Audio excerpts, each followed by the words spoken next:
Hola, ¿qué tal amigos del dictamen? Bienvenidos a este su espacio Arteverso, un espacio para la reflexión, el análisis, la conversación de los diferentes temas de interés de la comunidad cultural en Veracruz y alrededores y zonas de influencia. En esta ocasión estamos muy contentos de recibir en el estudio a un amigo de muchos años. Él es el maestro Miguel Salvador Rodríguez Azueta, presidente de Fundacrover y también escritor veracruzano, que ese es su branding, y promotor cultural de la zona y de muchos años también alrededor de diferentes proyectos que tuvimos la oportunidad de colaborar en conjunto. Bienvenido, mi querido Miguel, a este tu espacio Arteverso en el dictamen. Gracias.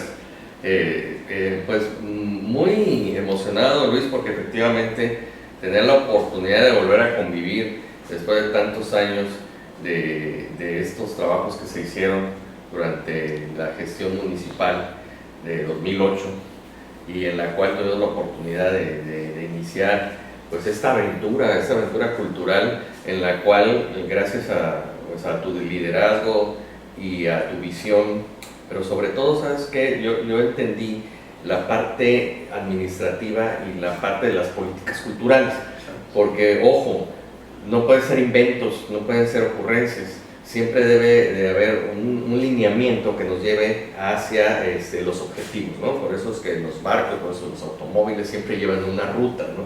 Entonces, para que la mejor ruta te lleva al mejor destino, ¿no? Entonces, sí, efectivamente me da mucho gusto estar hoy contigo en tu programa. Muchas gracias, Miguel. La verdad es que desde que iniciamos este proyecto hemos tenido afortunadamente a diferentes promotores, gestores, miembros destacados de la comunidad cultural, que yo les llamo las fuerzas vivas, ¿no?, de la cultura, los que realmente generan los contenidos para poder platicar con la audiencia. Y es tu caso es un ejemplo de muchos años dentro del sector, promoviendo desde las bases algunos proyectos, y sobre uno en particular me gustaría que pudiéramos platicar en este momento, que es uno que ya existía pero que se está retomando, que es un proyecto que a través de la Fundación de la Crónica se denomina Guardianes del Patrimonio. Platícame un poco del tema de este proyecto de Guardianes del Patrimonio.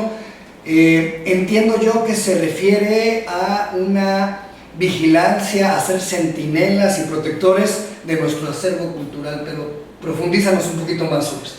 Pues bien, Guardianes del Patrimonio inicia por la curiosidad de observar a los jubilados que se encontraban o se encuentran, ya están regresando en los espacios públicos. En este caso te voy a hablar de la Plaza de Armas, mal llamada Zócalo, luego vamos a hablar porque no debe de ser Zócalo, pero en fin, vamos a decirlo así, en términos generales, en el Zócalo del Centro Histórico de la ciudad de Veracruz. Muchos de ellos amigos de mi padre, que habían conocido a mi abuelo, y que al estar algún día, no sé, se me ocurrió sentarme, fuera de horas de laboral, y escuchar sus relatos, escuchar sus anécdotas, sus vivencias, me hizo entender que había que rescatarlas, ¿no? Ejemplo, lo que había pasado con mi abuelo, que mi abuelo me había comentado en su momento cosas que habían pasado en la invasión norteamericana de 1914, en la Revolución, y que desafortunadamente en aquel momento no lo grabamos o no hicimos ninguna recopilación de esas memorias, hasta ya entrados los años, y pensé en cómo, la manera, pero igual con las políticas culturales, busqué antecedentes.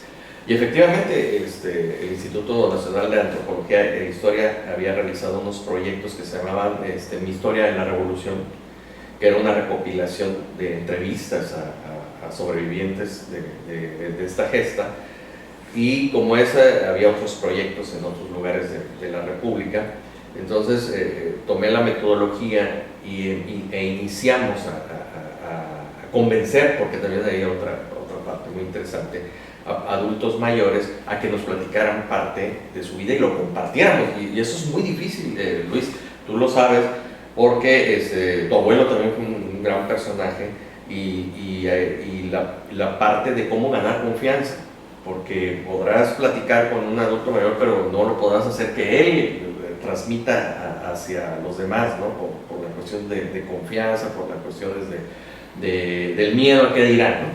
Y sobre todo en la parte de los estibadores y todo lo que había ocurrido en la cuestión de la requisa. La mayoría habían salido del muelle. Entonces se logró trabajar con ellos una temporada de manera íntima, de manera personal, y se presentó el proyecto, lo recuerdo muy bien, al desarrollo social en México. Estaba la licenciada Nilú Ingram, fíjate, le encantó el proyecto, de hecho todavía continúa dándole seguimiento. Y lo realizamos con ayuda del licenciado Juan Bosco y de la alcaldía de Ramón Po, junto con Fundacrover, ¿no? Fundacrover desarrolló el proyecto, consiguió los recursos y el ayuntamiento nos apoyó también por su parte para poder desarrollar el proyecto, ¿no? Entonces, ¿dónde? Esa era la otra pregunta. Conseguimos el espacio de un hotel no sé si se puede decir el nombre de aquí, no hay problema, el Imperial, también por todo su significado histórico, y en ese ambiente de camaradería se liberó mucho. Más, llegaban personas que lo escucharon anunciado, llegaron y empezaron a platicar cosas que los pudimos recopilar. Fue el caso, dos ejemplos te voy a poner para que te des una idea. El caso de una persona que su abuelo había sido bombero, primero de los bomberos aquí en Veracruz. Tenía las fotos inéditas, no de esas que te agarran todo el mundo en internet y las empiezan a compartir sin respetar, por supuesto, que la fuente. Fue muy interesante platicar con este personaje, recabar esa información y posteriormente tener la oportunidad de platicar y ser amigo de Luis Álvarez, 96 años Luis, una persona que había vivido todos los procesos dentro del puerto de Veracruz, que había conocido a todos los personajes, ya los presidentes, ¿no? Bueno, hasta llegar a Salinas, ahí se había terminado el encanto, ¿no? Pero sus memorias, sus fotografías, todo lo que él había guardado celosamente nos los compartió. Y voy a permitirme compartirte y compartir a tu público una anécdota que me llama mucho la atención, que a veces va fuera de los contextos de la historia oficial. Don Luis decía que en cierta ocasión, los años 50, trabajando en el muelle, se movió un bulto dentro de la bodega de uno de los barcos que venía del Caribe. Y dice, y ahí sacamos a Fidel Castro y a Camilo Cienfuegos, que venían de Polizones. Y Fidel estuvo trabajando en el Cine Variedades, que ahora es una tienda departamental que está precisamente ahí en Arista y Madero. Ahí estuvo de boletero. Entonces, tú dices, bueno, esto no está bien, porque la historia oficial te marca que Fidel llegó hacia a Mérida en avión y todo esto. Entonces, ¿cómo es posible que haya aparecido? Cuando empiezas a hacer la investigación, te vas atando los cabos. Y hay muchas lagunas que no están tan mal con lo que dice don Luis, o sea, sobre todo en la parte de que Fidel Castro estuvo aquí en Veracruz. ¿Qué estuvo haciendo? Y es ahí donde las lagunas las tienes que secar, ¿no? Para hacer los puentes.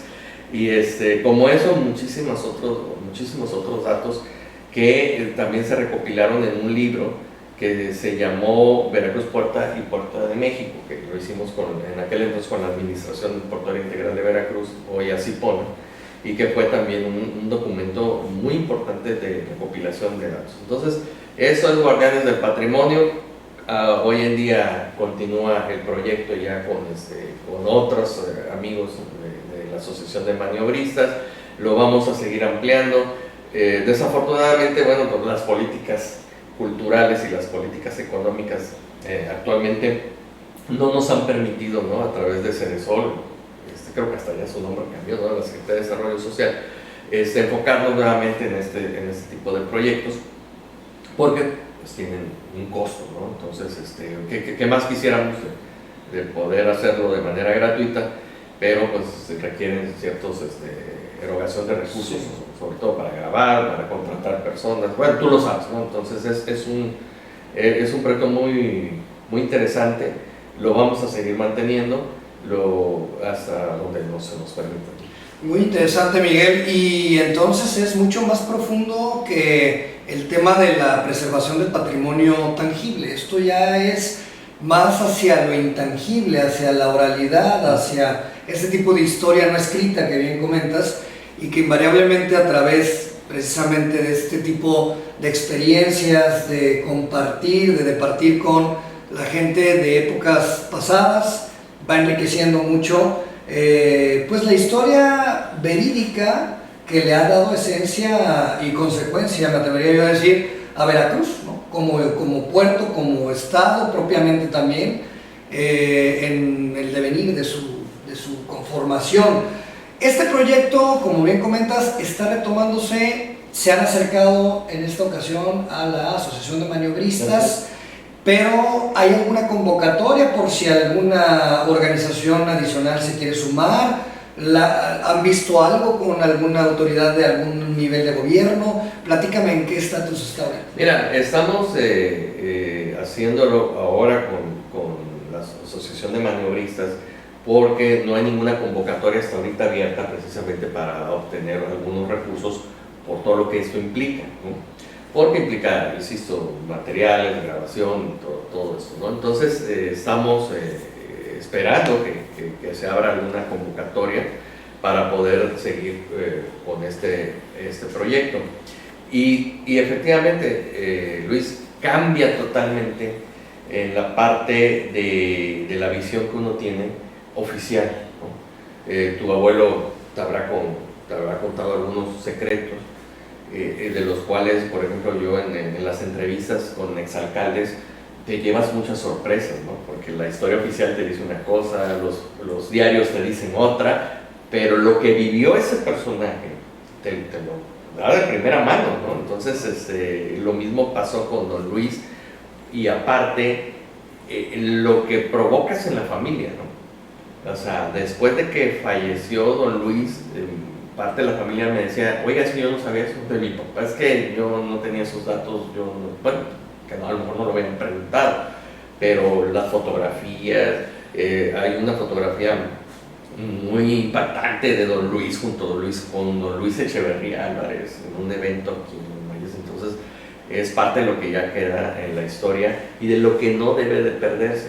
Entonces invitamos a través de tu programa, si así me lo permites, Luis, a las asociaciones que quisieran apoyar estos proyectos. Estamos a sus órdenes a través de las páginas de Fundacrover, que es fundacrover.org.mx, y HB Jarópolis, que ese es otro de los proyectos que llevamos, junto con el proyecto de los 500 años del escudo de Veracruz, que también próximamente tú tendrás la exclusiva de lo que se está haciendo y de las alianzas estratégicas que se están realizando para evitar los errores del pasado, de lo que fue la fundación de los 500 años, y ahora sí tener una fiesta de 500 años con todo lo que esto implica.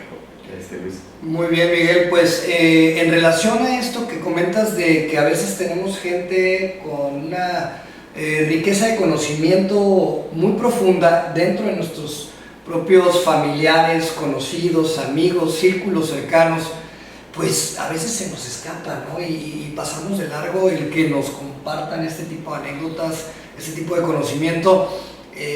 A lo mejor tú lo tienes más claro, pero recuerdo que alguna vez García Márquez había dicho que para escribir la de El amor en los tiempos de cólera, entrevistó por separado a sus padres, para precisamente enriquecer su redacción, su trabajo narrativo y demás, y se llevó unas sorpresas impresionantes de la historia de la mamá, la historia del papá, y cómo realmente él construye la historia de amor dentro del punto de vista de cada uno de ellos, ¿no? Entonces, esto que dices de que si tenemos eso cerca, no es aprovecharlo, la verdad es que yo también creo que es algo muy importante que debemos impulsar a que se pueda trabajar en eso. La tecnología, si bien es cierto, como en el caso de este programa, que ahorita podemos llegar a miles y miles de personas, y no millones, nos da esa visión de lo que es conocimiento y lo que es información, ¿no? Entonces la información la recibimos a mares, ¿no? Pero ¿qué vemos ahora a la hora de los almuerzos, en los eventos familiares? Vemos a la familia con sus tablets, con sus teléfonos, a los chiquillos, sin que conozcan las historias. Entonces, lo que antes tu abuelo, mi abuelo platicaban y atentos escuchábamos, lo platicaba, en días pasados con maniobristas. En la reunión llegaron con sus gorras. Fíjate nada más el punto, ¿no? Sus gorras, ¿no, señor? Y les hice la observación sin regañar ni nada. Le digo, fíjense que mi abuelo a mí me enseñó que cuando yo llegaba a un lugar con mi gorra, con mi sombrero, él se la quitaba en señal de respeto. O si llegaba alguien nuevo, a recordar a las aulas escolares, nos levantábamos en señal de respeto. Y eso sin más motivó a que los señores se quitaran su gorra. Porque a lo mejor ya lo habían perdido esa visión. Y es lo mismo que pasa en nuestros momentos familiares, que yo invito a las familias a que hagamos una reconstitución de esos valores, de esos principios. Tuvimos un proyecto que, por cierto, lo recordarás, que orgullo es el jarocho, lo recordarás. Entonces, ese es parte de los orgullos, ¿no? El respeto, la identidad, todo lo que estamos trabajando a través de Fundacrol para lograr que, bueno, si bien es cierto, no vamos a impedir que esta tecnología avance y no lo buscamos de esa manera, sino al contrario, ¿no? O sea, no voy a mandarte un WhatsApp para decirte cómo estás si estamos en la misma mesa, ¿no? Entonces creo que debemos de recapitular nuestros principios, nuestros valores como familia, y es ahí, tú lo sabes perfectamente, es una familia muy bonita, que la familia es el núcleo fundamental. Si la familia no está dentro de este contexto de fomento a la cultura, fomento a los valores, a los principios, a la ética, entonces no va a prosperar esa cohesión comunitaria, que al final, como una célula, pues la comunidad, familia y comunidad viene juntos. Sí, permea todo como escalera, ¿no? En virtud de estos valores que comentas. Tengo que mandar una pausa, Miguel, pero antes de irnos me gustaría preguntarte, ¿crees que además de la preservación de este tema de la oralidad, de las historias, de las anécdotas, también sería prudente el respeto y la preservación por lo que está físicamente como patrimonio histórico en la ciudad? No sé si exista, a lo mejor lo sabes tú, un acervo, un estudio de monumentos, algo en relación a lo que se tenga identificado como histórico, por lo menos en la conurbación. Me lo contestas ahorita que regresemos, y usted no se vaya, regresamos a Arteverso el Dictamen.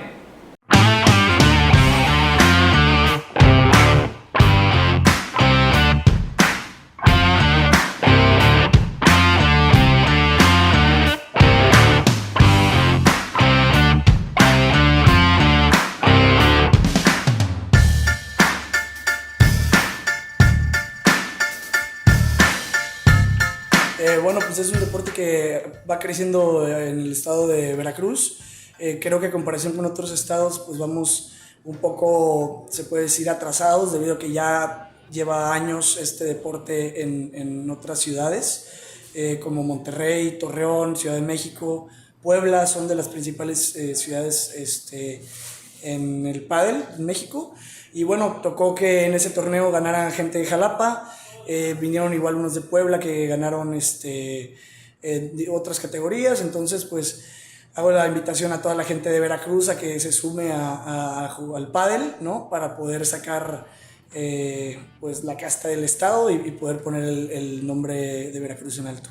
El que juega tenis va a saber jugar pádel. Es un deporte muy fácil, muy sencillo de jugar, y yo les recomendaría que lo vinieran a jugar, que no les dé miedo, y es un deporte bien fácil, muy social, y se la van a pasar muy bien todos. Así es que la verdad es que los invito, y yo creo que desde la primera vez que vayan a jugar se van a enamorar del deporte.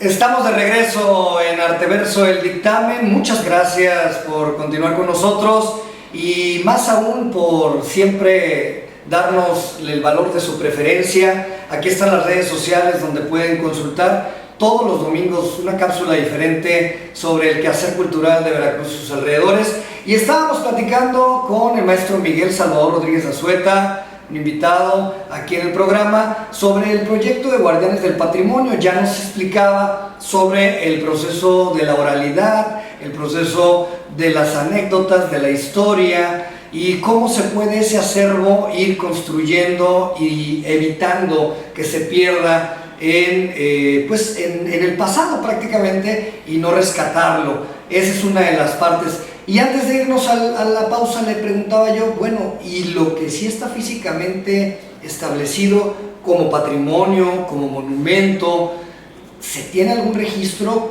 ¿Se conoce algo al respecto? Estamos en ciernes en esta materia, ¿verdad? Sí. Porque yo veo que, al menos de lo que conocí, había, creo que hasta registros encontrados con respecto a nombres de propios monumentos, de colocaciones originales, de ubicaciones.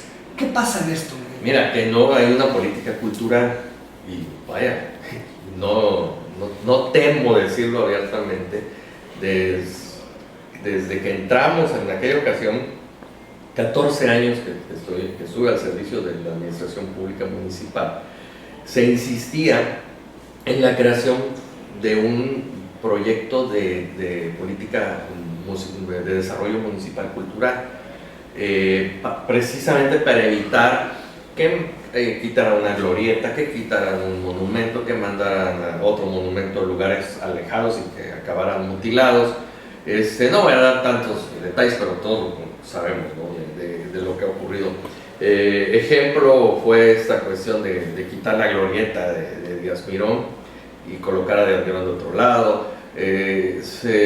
Los colegios que intervinieron ahí de arquitectos, de ingenieros, etc.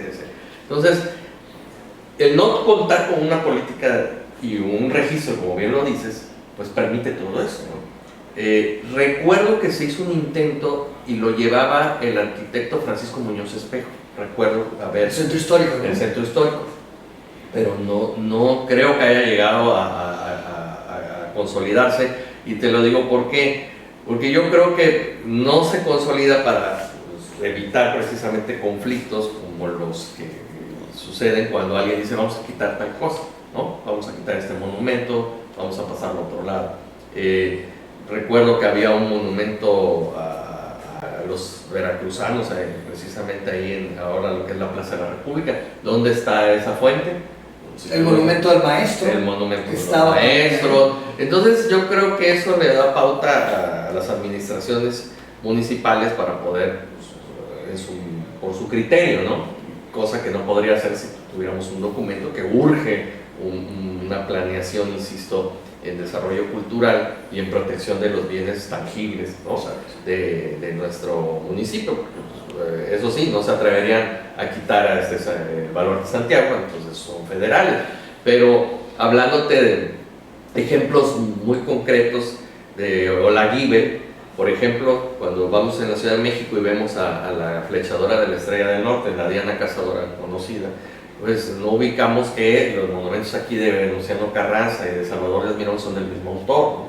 Entonces yo creo que falta mucho por hacer, pero siempre y cuando exista una política cultural muy bien definida, que tenga sus puntos sobre las IES, porque de otra forma pues todo va a buenos deseos, a ocurrencias.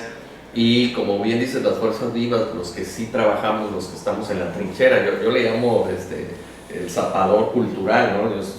Estar dentro de la trinchera, defendiendo al sector, trabajando con todos, la infantería, ¿no? Dando un sentido, ¿no? Porque de alguna manera, si no se logra eso, va a seguir ocurriendo este tipo de situaciones, ¿no? O sea, la fuente de los niños pescadores, o sea, si tú la ves hoy en día, pues una... O el deterioro, o el deterioro, o sea, la mutilación, ya le robaron un brazo, ya le robaron una pierna, el bastón de Benny Moré. Entonces, es una cuestión que yo se lo explicaba, no nada más a un alcalde, se lo he explicado a varios exalcaldes, que es una cuestión de un círculo virtuoso. O sea, no puedes hablar de un rescate, fíjate nada más a dónde voy a llegar, del centro histórico, si no arreglas la situación de salud también, de distribución de servicios, de proyectos que tienen que estar concatenados, no solamente a pintar un edificio, Claro. o a que traigas a alguien a vivir al centro. Voy a poner rápido un ejemplo, si me lo permites. Sí, yo hice ese experimento, yo me vine a vivir al centro histórico durante la administración de John Rementería. Entonces llegué a vivir, pero resulta que a las 9 de la noche ya no había nada. Si no te acercabas a los portales ya no había nada, ¿no? Todo cerrado en aquel entonces, todavía no había esta distribución de los centros de abastecimiento que están abiertos día y noche. Y la indigencia, junto con la salud mental, cada día se deteriora más, ¿no? Y ahora peor con lo del asunto de la pandemia. Pero en aquel entonces salías y ya esta persona indigente ya había hecho sus necesidades afuera de tu casa, o había oscuros, sin servicios. Entonces, pues, ¿cómo vas a atraer a alguien? Pues aguanté un año y me tuve que salir porque definitivamente no podía yo continuar así, ¿no? Entonces creo que a los empresarios pues no les conviene, porque van a invertir y pues no va a haber una respuesta, ¿no? Entonces creo que de ser integral tiene que ser un proyecto que, insisto, su mismo nombre lo dice, que sea de manera que todo esté junto en este círculo virtuoso, ¿no? Si no haces algo con la salud mental, con la gente que está de indigencia, con los malvivientes, con los terrenos que están abandonados, pues entonces no va a ser atractivo. Bueno, tú lo sabes, tú tienes algunos inmuebles aquí en el centro, y los que nosotros, la misma Casa Salvador de Andrón en su momento fue víctima del vandalismo, ¿no? Y de la delincuencia, o sea, robándose el material de cobre. ¿Y cómo llegas a la azotea? O sea, es increíble, ¿no? Cómo se da todo esto, y los que son edificios públicos tal vez tengan los recursos, ¿no? Para decir, bueno, mañana compro otro.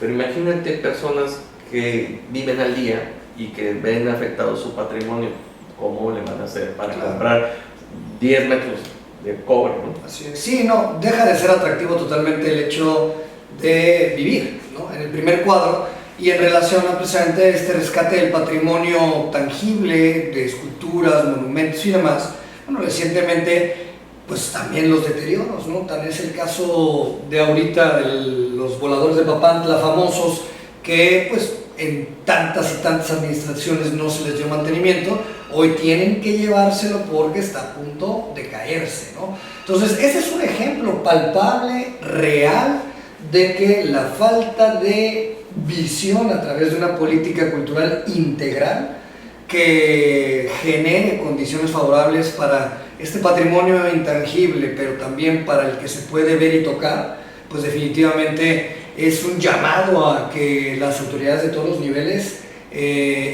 tomen cartas en el asunto en ese sentido, ¿no? Y no te vayas muy lejos, nada más los monumentos de Zúñiga, que están en el Paseo del Malecón, que son una obra de arte, están totalmente ya deteriorados. La riqueza del mar, todos los que están en el antiguo Banco de México, que ahora es el edificio de Petróleos Mexicanos y que al parecer va a ser el de Conagua, pues deberían, antes de que se arreglen ellos o se coordinen, iniciar los rescates, porque no vamos a rescatar, va a costar más todavía, y van a decir que es mejor ya poner otra cosa a que rescatar lo que queda, ¿no? Entonces, sí, insisto, políticas culturales bien establecidas, bien definidas, autorizadas, votadas. El cabildo debería de exigir que se tenga una... Fíjate, ¿a qué grado voy a llegar? Que el cabildo es el que debería de los regidores, que haya un documento bien establecido de política cultural.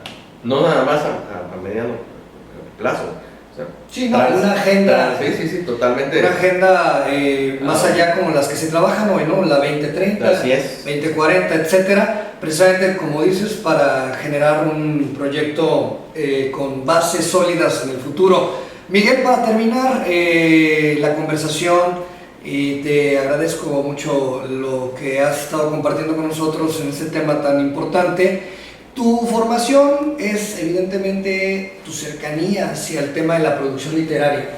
Me invita a preguntarte sobre la situación actual de la política editorial en todos los niveles de gobierno. Recordarás que, aunque no sea una obligación municipal o un menester municipal. En su momento se adoptó una política editorial en la producción de diferentes libros con varias temáticas, a través de generar un consejo editorial que conformara el guión, la narrativa correcta de tal o cual texto. Eso, evidentemente, si lo escalamos a nivel estatal, lo posicionamos en un organismo que sí existe, que debería tener una producción constante y muy prominente de documentos de la vida política, pública y cultural del Estado. Hoy en día, en tu formación de escritor, ¿qué tipo de apoyos existen para los escritores veracruzanos en la publicación de sus escritos, pero también desde el punto de vista de una política editorial a nivel estatal? Bueno, está muy limitada. Hablando de hoy en día, está muy limitada ese apoyo, pero hablando de la política editorial, Luis, aquí hay algo muy importante que hay que destacar. Volvemos a la parte de la limitación de visión en las políticas culturales.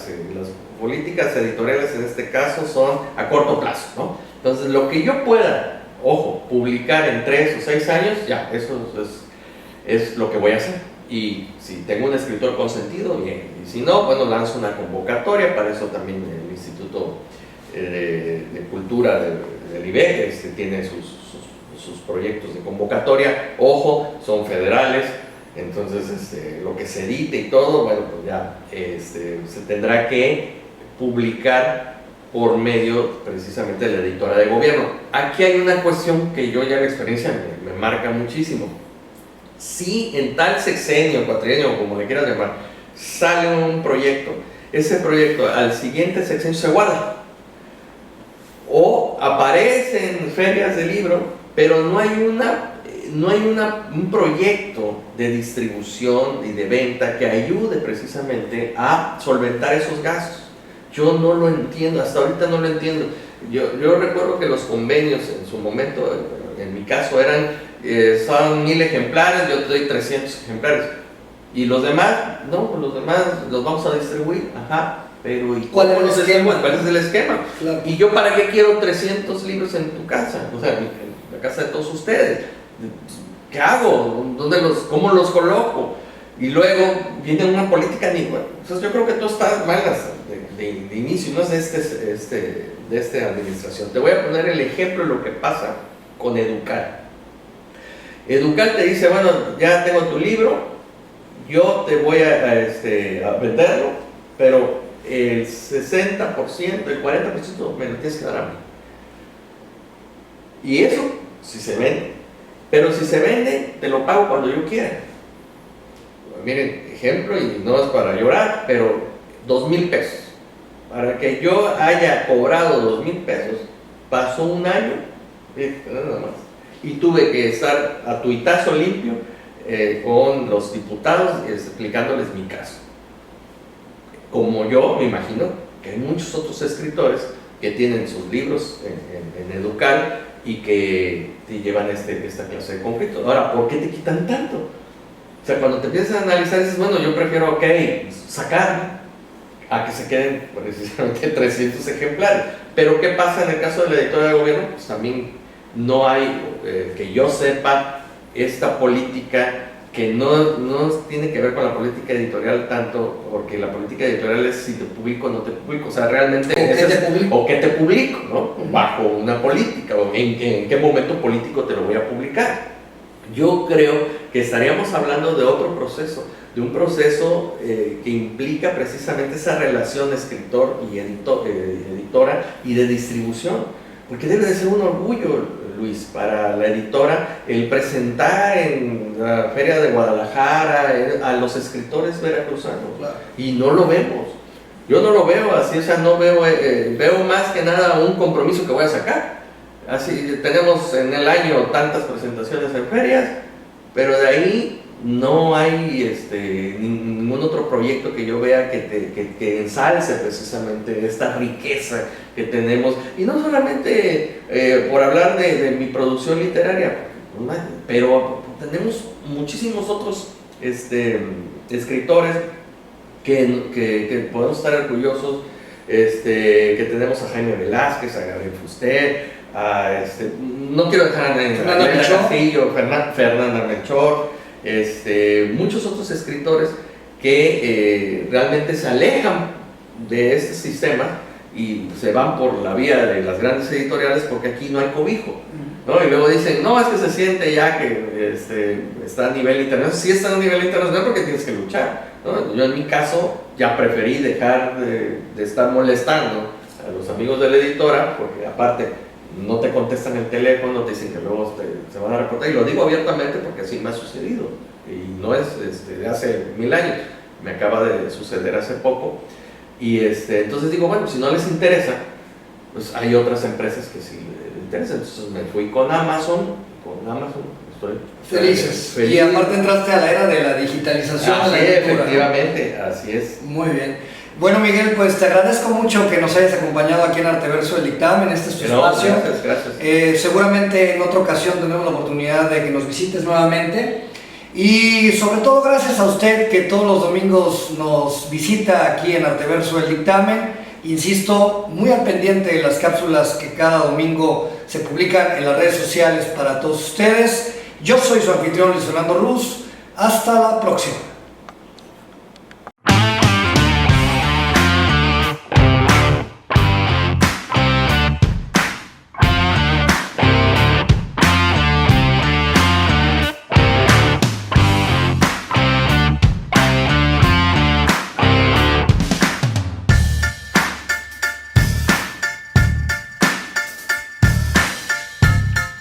Bueno, pues es un deporte que va creciendo en el estado de Veracruz.